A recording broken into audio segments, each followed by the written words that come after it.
Hi, your next speaker is Marc Majers. Marc is a UX leader with over 20 years of experience helping organizations create websites, software, and applications that are not just functional, but truly user-centered.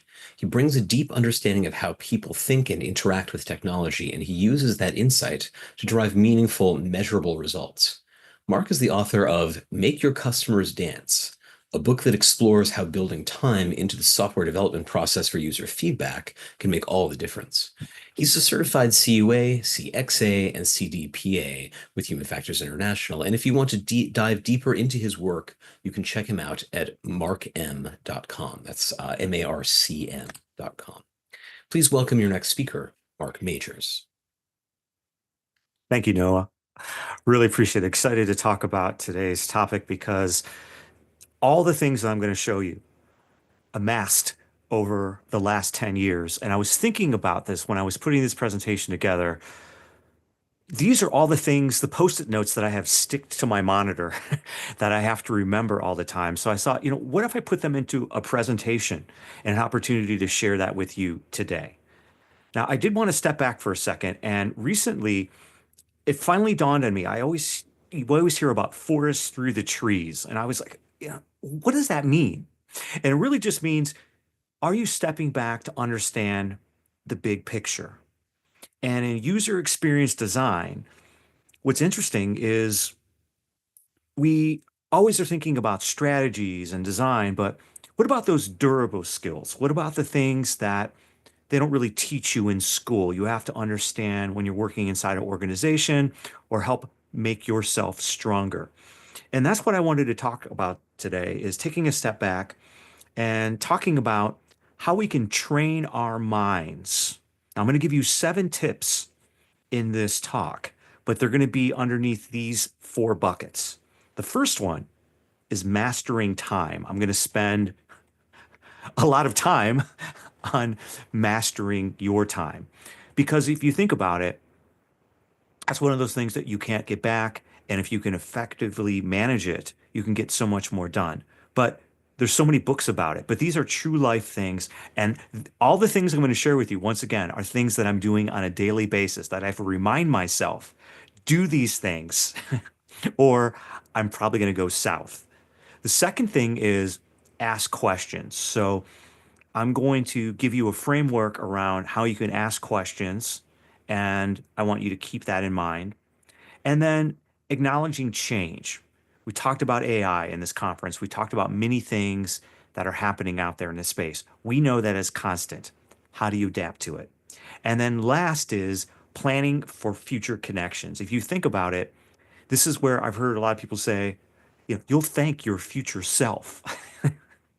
So how are you doing that? How are you planning for future connections? And that's what I wanted to talk about there in that last one. But once again, we're going to hit 7 different high level things. But I want you just to sit back, be calm, think UX, and know that the whole idea of this is that I want you to become a further UX professional, better leader, better learner. And this is my favorite quote. I've looked all over the place and I have been unable to find out who came up with this quote, but I saw this one day printed on my former manager's monitor. It was just hanging there. And it said, if you stop learning, you stop leading. And I can't get this out of my mind. I'm always thinking about this, that I want to be able to continually learn because UX is a never ending learning journey. You will never stop learning. There's things that are always happening. You always can become better. We know about Dunning-Kruger, that if you know a little bit, you can be dangerous. And then you realize, oh, I have so much more to learn. So we're going to think about that. The first thing I want to share with you is what I call the 10-minute rule. You say, what's the 10-minute rule? Well, if you think about it, if you're going down a path and you're trying to figure out something, it's inherent in humans to just keep going. I've got to figure this out. An hour goes by, 2 hours go by. I had a CEO step up in front of our company and tell us about this 10-minute rule, and it blew my mind. Basically said, stop after 10 minutes. If you can't figure something out in 10 minutes, please stop because there's plenty of other ways to get through it. You can phone a friend if you remember Who Wants to Be a Millionaire. You can ask AI. You could do a web search. You can maybe go find a book about it. There's so many things that you can do to not get stuck. And this is another thing. How much time are you wasting? After 10 minutes, you shouldn't be searching anymore. You shouldn't be trying to figure it out yourself and going down a rabbit hole. Go the other direction. Reach out for help, whatever way that is. So that's the first thing I want to share with you. That is on my monitor right now. I always tell myself, do not get stuck after 10 minutes. The number two thing I want to share with you is something that I call the 1% challenge. So, what is the 1% challenge? Well, if you think about it, if we do the average, I know some of us probably do not sleep 8 hours a day, but let's say the average person sleeps 8 hours a day. So that leaves you with 16 hours in your day. What are you doing with it? Well, probably most of it's work. Obviously, I'm not counting the weekends unless you do work on the weekends, but I'm talking for a typical day. So that's half your day gone. What are you doing with the other part? Well, you're probably sometimes could be at home. You're probably doing some things there. And then I chiseled in some time for eating. I don't know how much time you're doing eating, but this is sort of my average. I don't spend that much time, but you can equate for that. So if you take out of the 16 hours, what is like 1% of that? That's about 10 minutes. Are you learning something new every day? Are you taking 10 minutes out of your day to learn something new? Think about that. Yeah, I have to remind myself, what did I learn new today? Oh my gosh, okay, I got 10 minutes left in today. What can I learn? And maybe you have to go back and you have to figure out, maybe it was you learned something new from a family member. Okay, I'll count that. Think about that. Are you learning something new every day? Specifically, it could be something about UX. Maybe it's something that you wanted to learn more. So don't forget about the 1% challenge. Challenge yourself every day. What have you learned? Now, the next one is the three mantras. Now, this is one that I have to internalize. Once again, we're training our brain, we're training ourselves to think differently. This is hard. So, the three mantras, the first one is cover your bases. So, these three mantras, I went out, I had to do a contextual inquiry. This was at a higher ed institution. And I sat down, and I think it was in the registrar's office. And this person had this taped to their monitor. And I said, please, their name was Sharon. I said, Sharon, what is this? They said, oh, these are the three mantras. I was like, wait, what? I've never heard of them before. The first one was cover your bases. So, are you making sure at the end of every single day, have you tied up all the loose ends? Have you thought about everything that you need to do so that later you your case, whatever you're working on, is solid? So this is just goes back to the old scouting motto, be prepared. The second one is nothing is set in stone. Just think about this. Things are always changing. So don't get yourself, all caught up in, oh my gosh, that's just the way it's always been. Well, guess what? Nothing's set in stone. And this one is hard. This humans do not want to change. They don't. So think about this one. The last one is always be open. So always be open to be flexible, to collaborate. I had a one of my mentors tell me one day, look, every time I go into a meeting, I'm going in with the mindset I'm going to collaborate. Think about that. You've got a meeting on your calendar. Are you going in there already with, this is what I'm going to say, and this is what I'm going to do? Or are you going in there like, okay, I want to go in with an open mind? Think about that. That's why I have it taped to my monitor.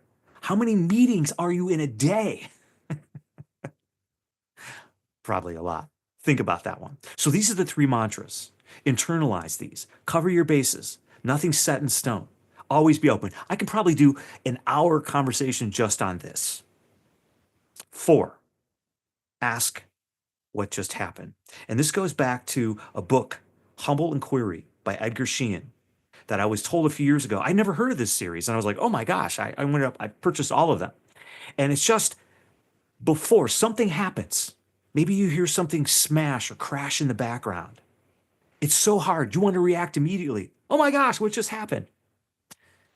I have to continually train myself to pause for a second and then think, what just happened? Pause. If you got to count to five, count to five. If that's going to help for you. I constantly fight this all the time. Something happens, you want to react. Pause. Think. Don't jump to a conclusion. If you need more, read Humble Inquiry by Edgar Sheehan. I never heard of the book, and now it's on my bookshelf, and it's one of my favorites. I can't put it down. Five.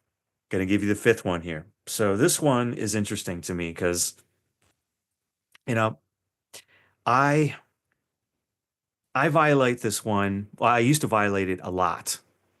Since I heard this one, this is where I was like, oh my gosh, I I think I now have a new way to proceed in my life. So, how many times have you been rushing to a meeting? Because most of us, if you're virtual, you're probably going from meeting to meeting to meeting, or if you're in person, you're rushing from one room to the next. And I had an executive come to me one day and said, look, you know, every time I saw them, they would come in and they'd be calm, cool, collective. They would start the meeting and they'd go fine. And I said, how are they always so calm, cool, and collective? Well, one day I walked up to them and I said, what do you do?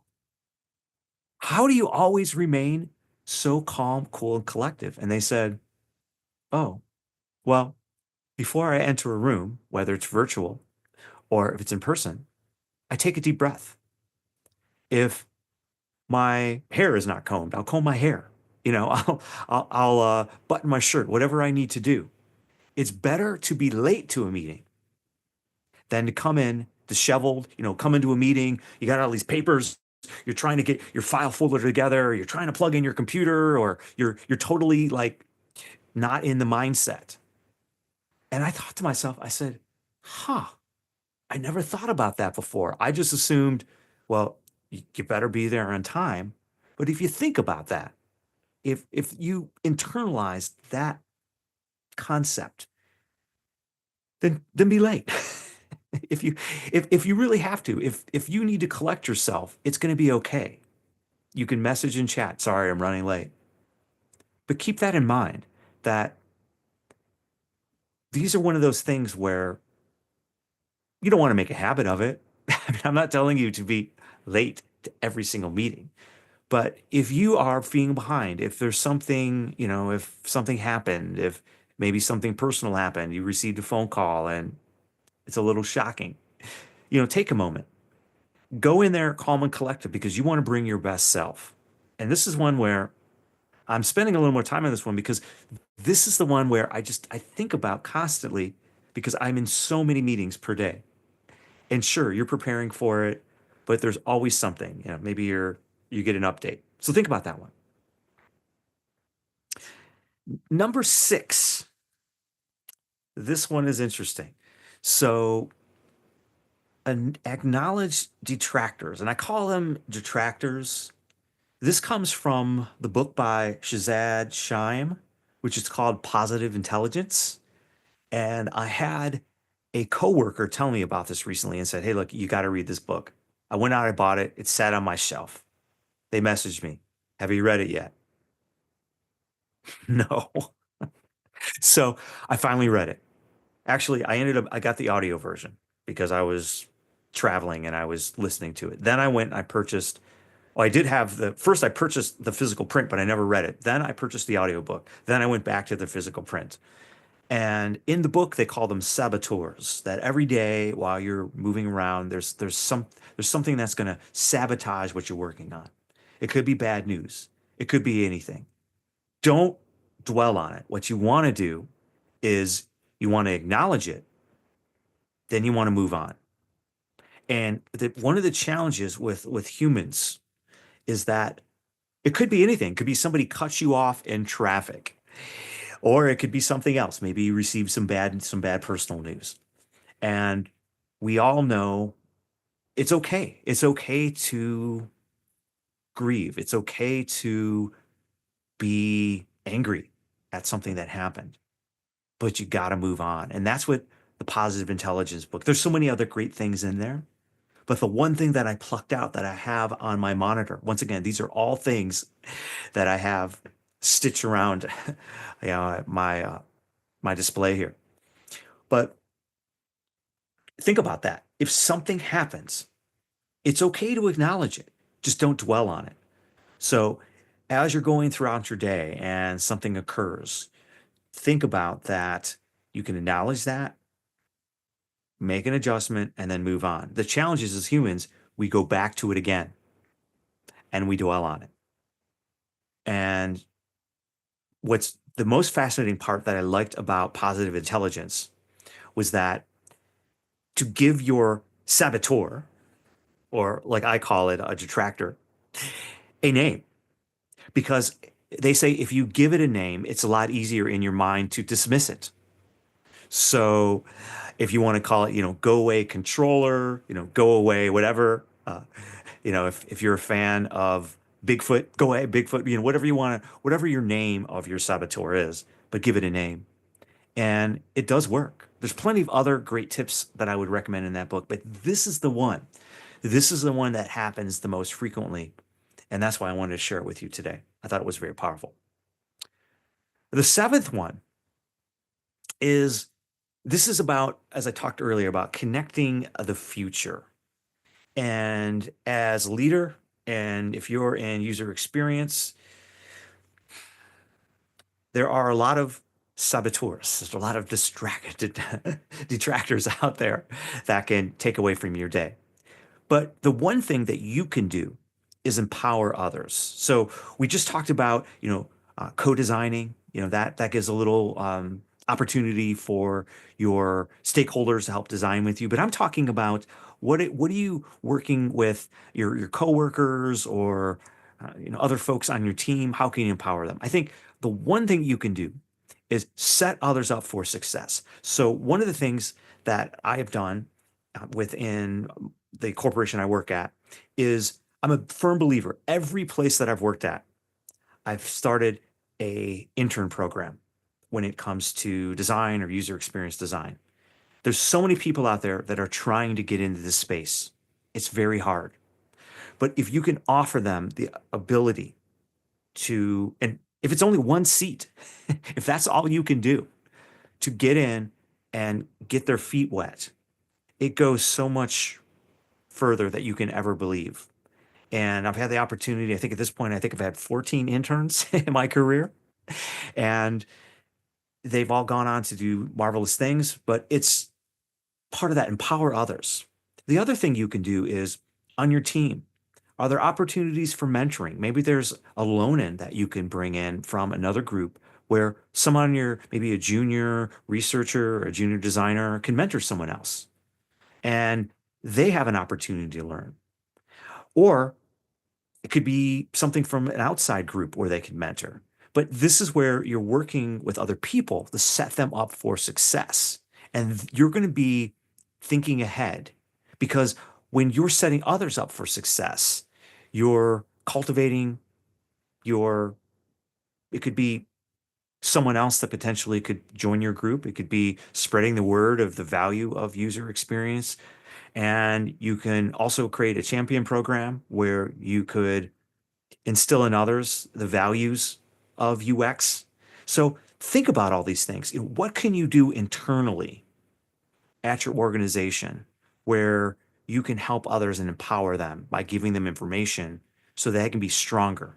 And once again, these are all things that you can do. And these are all things that I have to remind myself of every single day because we can fall down and hit a roadblock really easy.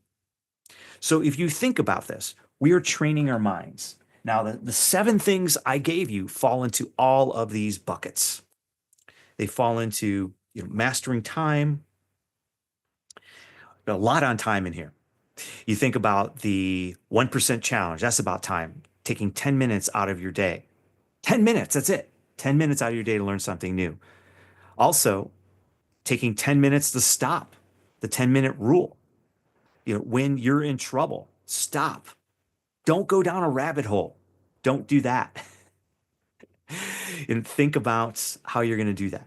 And then ask questions. We talked about humble inquiry on how you can, if something just happened, what just happened? What occurred?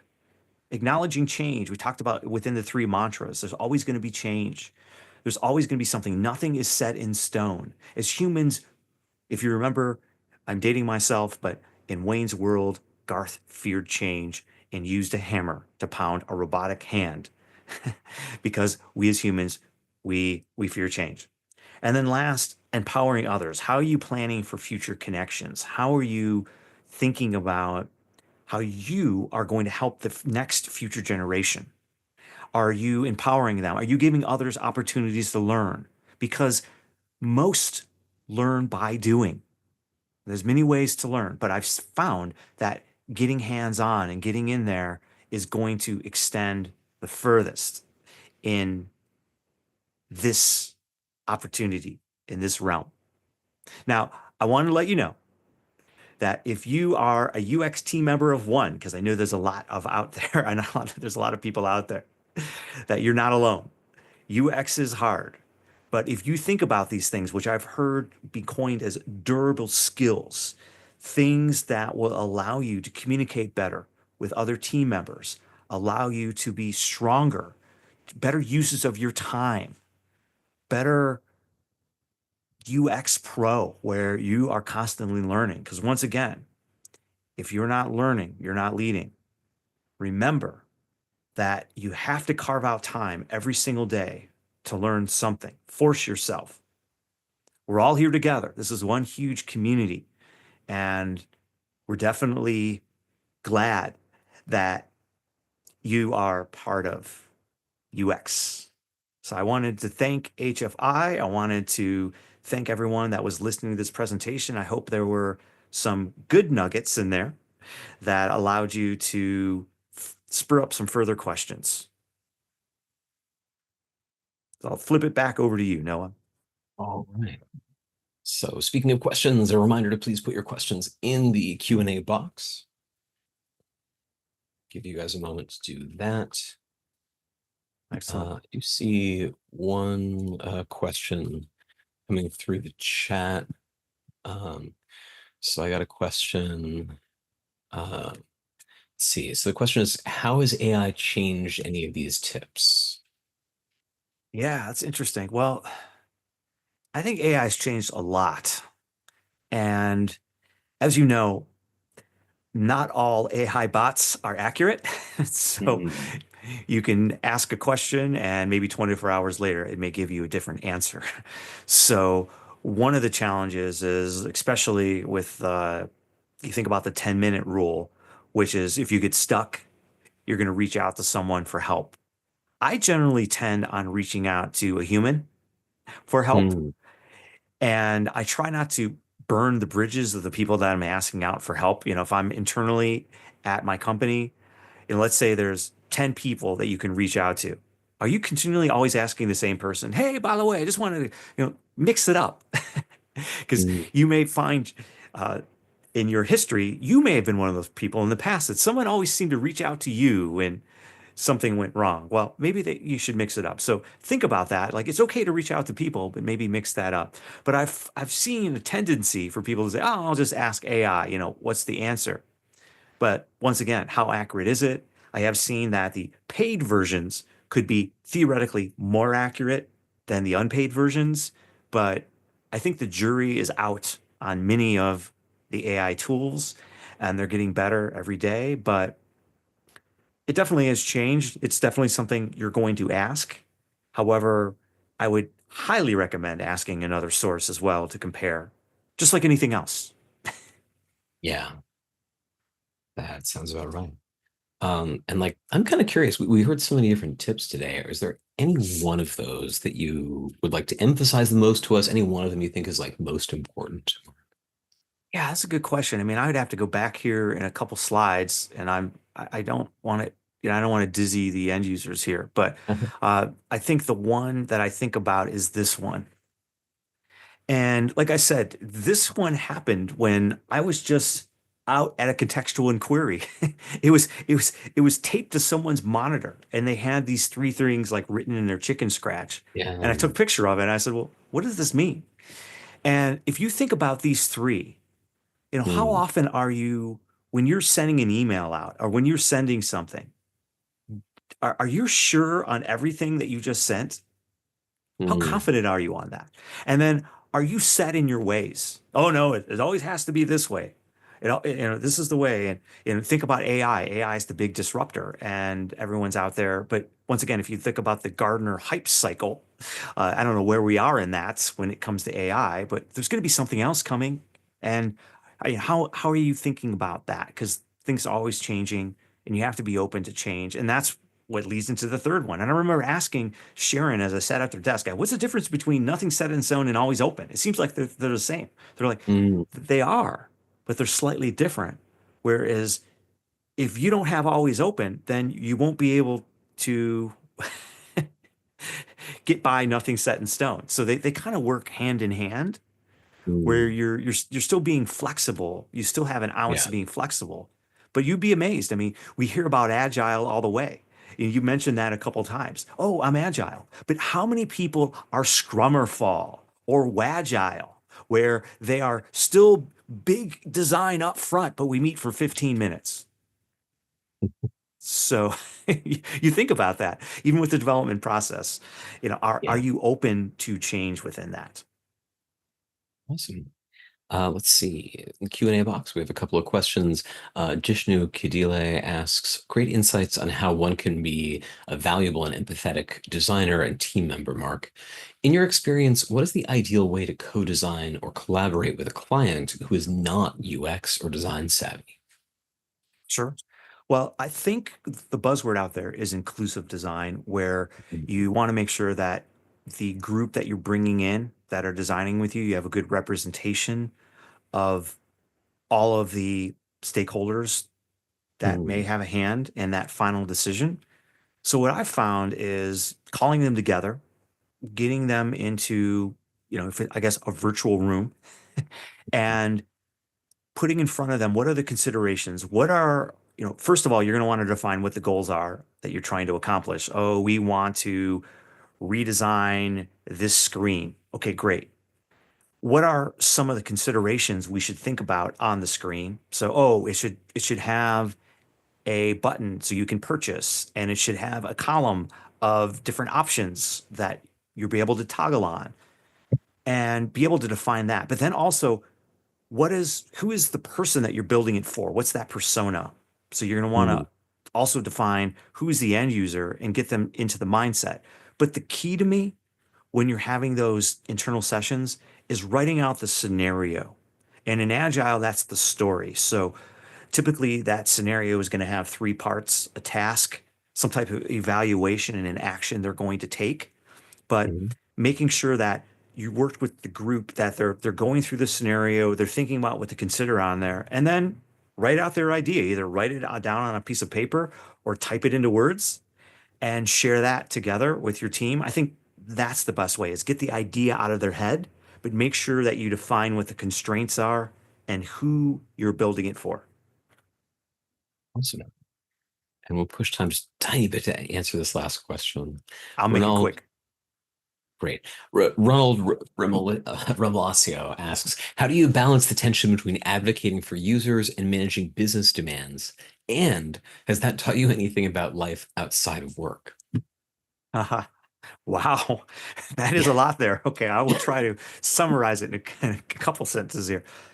I think the how to get people to talk together, to me, it's the thing I said earlier. It's making sure everyone's focused on what are the goals. Because I always go back to the goals before I show a design.